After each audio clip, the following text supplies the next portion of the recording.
Hello friends, ಎಲ್ಲರಿಗೂ ನಮಸ್ಕಾರ. ಕವಿತಾ ಕಿರಣ ಲೋಕಕ್ಕೆ ನಿಮ್ಮೆಲ್ಲರಿಗೂ ಮತ್ತೊಮ್ಮೆ ಸ್ವಾಗತ. ವರಮಹಾಲಕ್ಷ್ಮಿ ಹಬ್ಬದ ಪ್ರಯುಕ್ತ ನಾವು ಲಕ್ಷ್ಮಿಯ ಮುಖಪದ್ಮವನ್ನ ಹೊಸದಾಗಿ ತೆಗೆದುಕೊಳ್ಬೇಕು ಅಂತಂದ್ರೆ ಯಾವೆಲ್ಲ ನಿಯಮಗಳನ್ನ ಅನುಸರಿಸಬೇಕು, ಅದೇ ರೀತಿ ಯಾವ ದಿನ ಯಾವ ಸಮಯದಲ್ಲಿ ಲಕ್ಷ್ಮಿಯ ಮುಖಪದ್ಮವನ್ನ ತಂದ್ರೆ ಮನೆಗೆ ತುಂಬಾ ಒಳ್ಳೇದಾಗುತ್ತೆ, ಲಕ್ಷ್ಮಿಯ ಅನುಗ್ರಹ ಅನ್ನೋದು ದೊರೆಯುತ್ತೆ.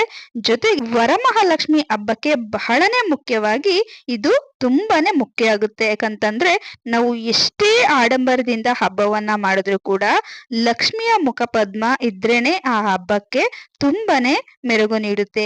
ಹಾಗಾಗಿ ವರಮಹಾಲಕ್ಷ್ಮಿ ಹಬ್ಬಕ್ಕೆ ಲಕ್ಷ್ಮಿಯ ಮುಖಪದ್ಮನೆ ತುಂಬಾನೇ ಬಹಳ ಮುಖ್ಯ ಆಗುತ್ತೆ. ತುಂಬಾ ವರ್ಷಗಳಿಂದ ಲಕ್ಷ್ಮಿ ಮುಖಪದ್ಮವನ್ನ ನಾವು ತಗೋಬೇಕು ಅಂತ ಯಾರೆಲ್ಲ ಅನ್ಕೊಂಡಿರ್ತೀರೋ ದಯವಿಟ್ಟು ಈ ರೀತಿಯ ನಿಯಮಗಳನ್ನ ಅನುಸರಿಸಿ.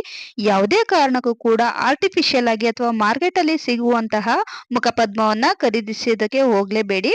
ಆದಷ್ಟು ಬೆಳ್ಳಿ ಇರುವಂತಹ ಪ್ಯೂರ್ ಬೆಳ್ಳಿ ಇರುತ್ತಲ್ಲ ಅದರಲ್ಲಿ ಮುಖಪದ್ಮವನ್ನ ತಂದ್ರೆ ತುಂಬಾನೇ ಒಳ್ಳೇದು ಸ್ನೇಹಿತರೆ ಮನೆಗೆ. ಹಾಗಾಗಿ ಆದಷ್ಟು ಮಾರುಕಟ್ಟೆಯಲ್ಲಿ ಸಿಗುವಂತಹ ಆರ್ಟಿಫಿಷಿಯಲ್ ಲಕ್ಷ್ಮಿ ಮುಖಪದ್ಮವನ್ನ ಮನೆಗೆ ತರಲೇಬೇಡಿ. ಬೆಳ್ಳಿ ಮುಖಪದ್ಮ ತಂದ್ರೆ ತುಂಬಾನೇ ಒಳ್ಳೇದು. ಹಾಗಾದರೆ ಲಕ್ಷ್ಮಿಯ ಮುಖಪದ್ಮವನ್ನು ಯಾವ ದಿನ ತೊಗೊಂಡ್ರೆ ತುಂಬಾ ಶುಭ, ಹಾಗೆಯೇ ಯಾವ ಸಮಯದಲ್ಲಿ ಲಕ್ಷ್ಮಿ ಮುಖಪದ್ಮವನ್ನು ತೊಗೊಂಬಂದರೆ ತುಂಬಾ ಒಳ್ಳೆಯದು, ಹಾಗೆಯೇ ನಾವು ಲಕ್ಷ್ಮಿಯ ಮುಖಪದ್ಮ ತೊಗೋಬೇಕಾದ್ರೆ ಕೆಲವೊಂದು ನಿಯಮಗಳನ್ನ ನಾವು ಸ್ವಲ್ಪ ಗಮನದಲ್ಲಿ ಇಟ್ಕೋಬೇಕಾಗುತ್ತೆ ಅಂಥ ಮುಖ್ಯ ವಿಚಾರಗಳನ್ನ ಇವತ್ತು ನಾನು ತಿಳಿಸ್ಕೊಡ್ತಾ ಇದ್ದೀನಿ. ಯಾರೆಲ್ಲ ನನ್ನ ವಿಡಿಯೋ ನೋಡ್ತಾ ಇದ್ದೀರಾ ಇನ್ನೂ ಸಬ್ಸ್ಕ್ರೈಬ್ ಆಗಿಲ್ಲ ಅಂದರೆ ನಮ್ಮ ಚಾನಲ್ನ ಸಬ್ಸ್ಕ್ರೈಬ್ ಮಾಡ್ಕೊಳ್ಳಿ, ಪಕ್ಕದಲ್ಲಿ ಕಾಣ್ತಿರುವಂಥ ಬೆಲ್ಲೈಕನ್ನ ಕ್ಲಿಕ್ ಮಾಡಿ. ವರಮಹಾಲಕ್ಷ್ಮಿ ಹಬ್ಬದ ದಿನ ಯಾರು ಇನ್ನೂ ಮುಖಪದ್ಮ ತಗೊಂಡಿಲ್ಲ ಅನ್ನೋರು ಅಥವಾ ತಗೊಬೇಕು ಈ ವರ್ಷ ಏನಾದರೂ ಮುಖಪದ್ಮ ತಗೊಂಡು ನಾವು ವರಮಹಾಲಕ್ಷ್ಮಿಯನ್ನು ಕೂರಿಸ್ಬೇಕು ಅಂತ ಅಂದ್ಕೊಂಡಿರ್ತೀರೋ ಅವರು ವಿಶೇಷವಾಗಿ ನೀವು ವರಮಹಾಲಕ್ಷ್ಮಿ ಹಬ್ಬ ಅಂದರೆ ಒಂದು ವಾರ ಇದ್ದಂಗೆ ಮನೆಯೆಲ್ಲ ಕ್ಲೀನ್ ಮಾಡ್ಕೊಂಡಿರ್ತೀರ.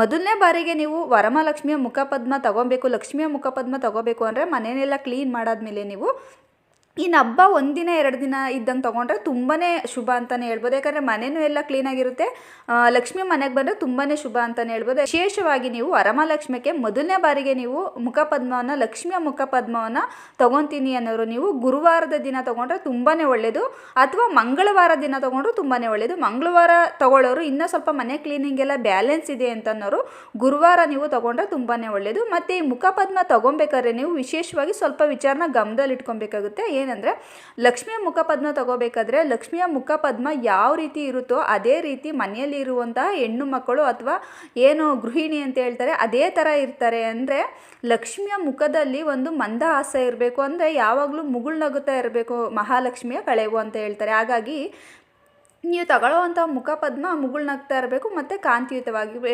ಆಗಿರಬೇಕು. ಈ ರೀತಿ ಇರೋದನ್ನ ನೋಡಿ ತಗೊಳ್ಳಿ. ಮತ್ತು ಎಲ್ಲೂ ಕೂಡ ಮುಕ್ಕಾಗಿರಬಾರ್ದು ಮತ್ತು ಕಪ್ಪು ಕಲೆಗಳು ಕೂಡ ಆಗಿರಬಾರ್ದು. ಈ ರೀತಿ ಇರುವಂಥ ಮುಖಪದ್ಮಗಳನ್ನು ನೋಡಿ ತಗೊಳ್ಳಿ.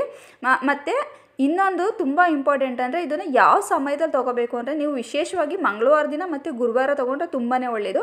ಮನೆಯೆಲ್ಲ ನೀಟಾಗಿ ಕ್ಲೀನಾಗಿದೆ ಅಂತಂದರೆ ನೀವು ಗುರುವಾರ ತೊಗೊಂಡು, ಅಥವಾ ಒಂದು ವಾರಕ್ಕಿಂತ ಮುಂಚೆನೇ ನೀವು ಮನೆ ಕ್ಲೀನಿಂಗ್ ಎಲ್ಲ ನೀವು ಮುಗಿಸಿದೆ ಅಂದರೆ ನೀವು ಶುಕ್ರವಾರನೇ ತರ್ಬೋದು. ಅಂದರೆ ಇನ್ನು ಮುಂದಿನ ಶುಕ್ರವಾರ ವರಮಹಾಲಕ್ಷ್ಮಿ ಹಬ್ಬ ಇದೆ ಅನ್ನಂಗೆ ನೀವು ಶುಕ್ರವಾರನೇ ತಂದು ಇಟ್ಕೊಂಡಿರ್ಬೋದು. ಅಂದರೆ ಮನೆ ಎಲ್ಲ ಕ್ಲೀನ್ ಆಗಿದ್ದರೆ ಮಾತ್ರನೇ ನೀವು ಶುಕ್ರವಾರ ತೊಗೊಬನ್ನಿ, ಅಥವಾ ಮನೆ ಕ್ಲೀನಿಂಗ್ ಎಲ್ಲ ಇನ್ನೂ ಬ್ಯಾಲೆನ್ಸ್ ಇದೆ ಅಂದರೆ ಮಂಗಳವಾರ ತೊಗೊಬರ್ಬೋದು.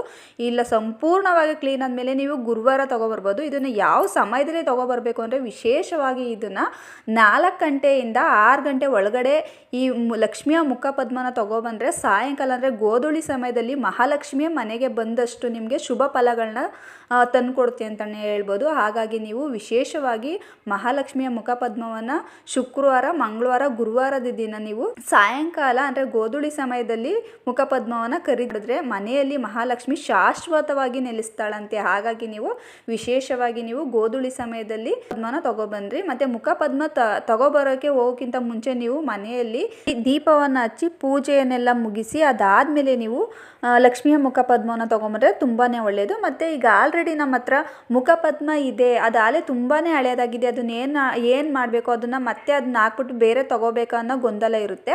ನೀವು ಹಳೆ ಮುಖಪದ್ಮ ಇದ್ರೆ ದಯವಿಟ್ಟು ಯಾರು ಇದನ್ನ ಹಾಕೋದಿಕ್ಕೆ ಹೋಗ್ಬೇಡಿ. ಯಾಕಂದ್ರೆ ಇದು ತುಂಬಾನೇ ವರ್ಷಗಳಿಂದ ಇದಕ್ಕೆ ಪೂಜೆ ಪುನಸ್ಕಾರಗಳು ಸಲ್ಲಿರೋದ್ರಿಂದ ಇರೋದ್ರಿಂದ ಇದಕ್ಕೆ ತುಂಬಾ ಶಕ್ತಿ ಇರುತ್ತೆ. ಆದ್ದರಿಂದ ಅದನ್ನೇ ಮುಖಪದ್ಮ ಇಟ್ಟು ನೀವು ಪೂಜೆ ಮಾಡಿದ್ರೆ ತುಂಬಾ ಒಳ್ಳೆಯದು. ಅಕಸ್ಮಾತ್ ಅದೇನಾದ್ರು ಸ್ವಲ್ಪ ಮುಕ್ಕಾಗಿದೆ ಅಂತ ಅಂದರೆ ನೀವು ಆ ಕಾರಣಕ್ಕೋಸ್ಕರ ನೀವು ಅದನ್ನು ಹಾಕಿ ಬೇರೆದನ್ನ ತೊಗೊಬೋದು, ಏನು ತೊಂದರೆ ಇಲ್ಲ.